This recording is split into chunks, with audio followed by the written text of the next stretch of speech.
So we see in this example we have a C and D parameter showing that we're going to translate our sine function 30 degrees to the right and 3 up. So if we start off at 0, 0, we go 30 degrees over and 3 up, we end up with our baseline right here. And if we keep that pattern every 90 degrees, going up 1, back down, going to a minimum, and then back up, we end up having a function that looks something like this. Continuing the other way, we have 3 over, 1, 2, 3, and 1 down. 3 over, 1, 2, 3, and 1 back up. 3 over and 1 up. And 3 over and 1 down. And our function here would be at negative 90 degrees right there. And right there would be at negative 180. And at this point, negative 270. And at this point, negative 360. So now we have one that involves radians here. And we can see quite a few things. We still have an a value here. We have an a value of negative 2, which means that it's going to be flipped, and it's going to be vertically expanded by 2. I'm going to take care of that and the negative 1 at the same time. Our period is still going to be 2 pi because there's no b value, and 2 pi is over there. Which means we have pi over 2, pi, and 3 pi over 2 in those locations. And we have 0 there. Negative pi over 2, negative pi, negative 3 pi over 2, and negative 2 pi. For cosine, normally we start at its maximum, which in this case would be at 2, because we're vertically expanding by 2, but then we flip it. So we're actually going to end up at negative 2. Okay, then we go back to 0. Then we go to our minimum, but once we flip it, it ends up being a maximum. Sorry, this should be at 2 and negative 2. Go back to 0, and then back to negative 2. So to the right, our curve would look like that. If we do the other side as well, we see it goes up to our 0 point, up to our maximum, back to our 0 point, and back to our minimum. So there is our curve, simply with the negative 2 being applied. So we'll now apply our translations. We have a translation of 1 unit down, and we'll end up having a translation also of pi units to the left. So when we bring it 1 down, we end up around there.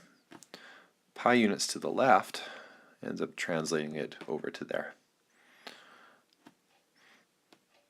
So if we continue that along, we see that our next point would be over here.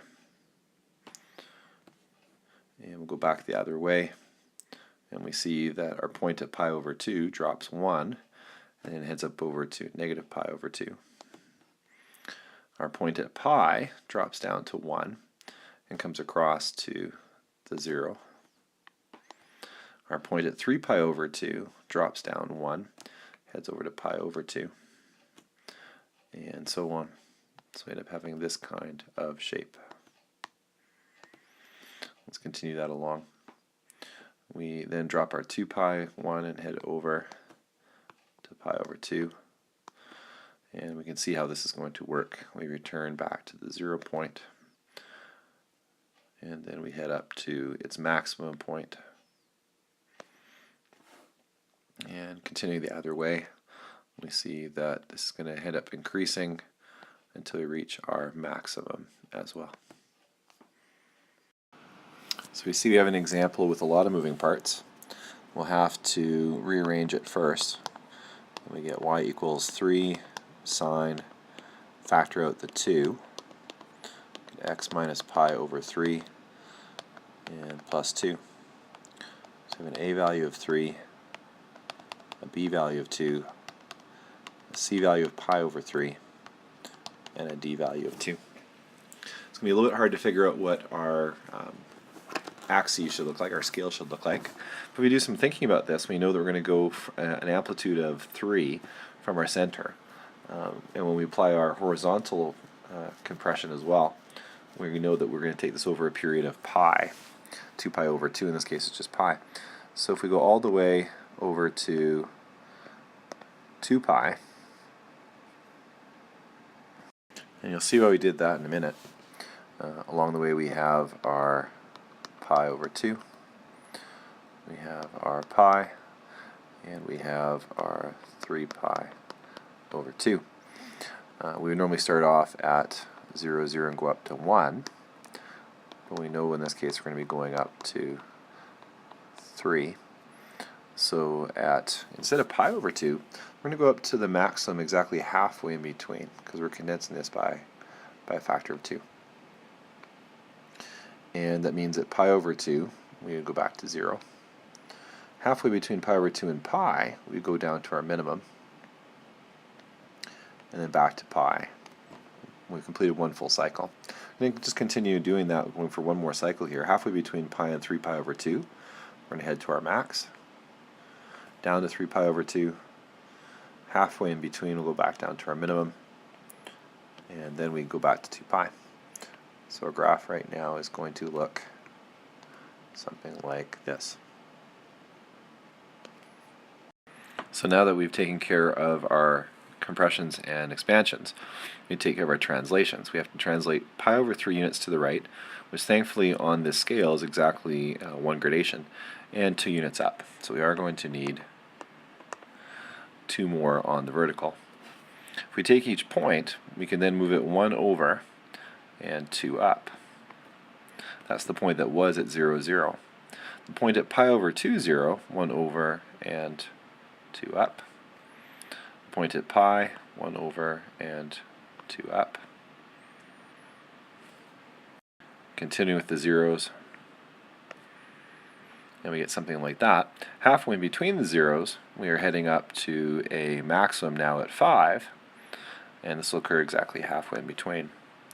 The minimum will now occur at -1, exactly halfway in between. Maximum back at 5, halfway between. And now we have our minimum exactly halfway between as well, which should be somewhere around there. So we then have the graph being translated. It looks like something like that. We managed to shift it 2 units up and pi over 3 units to the right. So what we have here is a fairly typical question. We've been getting graphs from equations, now we have to get equations from graphs. And here are some things we note right away. We definitely see that the first crest is at 5, the first trough is at -3, which means that our amplitude in this case has to be 4. We would see that our central axis must be at y equals 1. And we see that we go at least 4 units up from that, and 4 units down from that. When we get our b value, we're looking in this case at a period of 4 pi, because we have our first crest at 1 pi, our second crest at 5 pi. We know the cycle must have completed between those two. So the only way to get 4 pi as a period is to take 2 pi and divide by our b value. We can see quite clearly in this case our b value has to be 1/2. Now we have a choice at this point. We can try to decide whether we want to model this using a sine function or a cos function. The other thing I note here is that the y-intercept is at 1, which is at the central axis. And we know with a sine function, it starts off right on the center at an angle measurement of 0.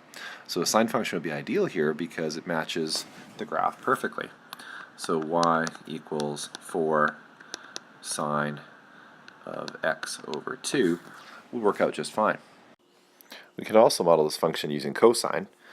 For cosine, we see the maximum starting at 0 degrees, and here at maximum starts at 1 pi. So in essence, we are dragging it pi units to the right. So y equals 4 cos. Our b value is still the same, and we can show pi units to the right by writing x minus pi in brackets. So we see here that tides can be modeled using a periodic function. And our A part asks for the period of this tide. And we find that, of course, using 2 pi over our B value. Our B value in this case is pi over 6. When we invert and multiply, the pi's cancel out. And we should then end up having a value of 12. And for the period, we'd be looking at hours. The best way to solve the B part is to graph this. And we're going to graph the cos function. We're also going to graph where y equals 13 meters. And we should get a set of axes that looks like this. And we end up having our axes in d and t. And of course our first function will be d equals 13. That shows us where depth is going to be 13 meters. When we graph our cos function, we end up with a periodic function that looks something like that. And using our graphing calculator, we're able to calculate where our intersections are. And the first intersection happens at 2.76, and of course 13. And our second intersection occurs at approximately 9.24, and of course 13. And for our last part, part C, in this case we're being given an hour or a time, and we're asked to find depth. So we can use our function d of t equals 8 cos pi over 6 t plus 12. And in this case we have a time, so we can actually figure out and substitute in a 6 for hours. And we see something unusual occurs at that point. We see that 6 hours times pi over 6 gives us just pi. So we have 8 cos pi plus 12. And at cos of pi, we have a minimum value. We achieve a minimum value of -1. So we'd end up having -8 plus 12, or 4 meters. So we'd have 4 meters of draft at that point. And if we're interested in finding out where else this occurs, and we know that the period is 12 hours, then we also will be looking at 18 hours. So we have our solutions here at 6 hours, and at 18 hours we have a draft of 4 meters.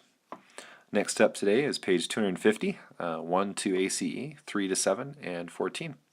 Wish you the best of luck.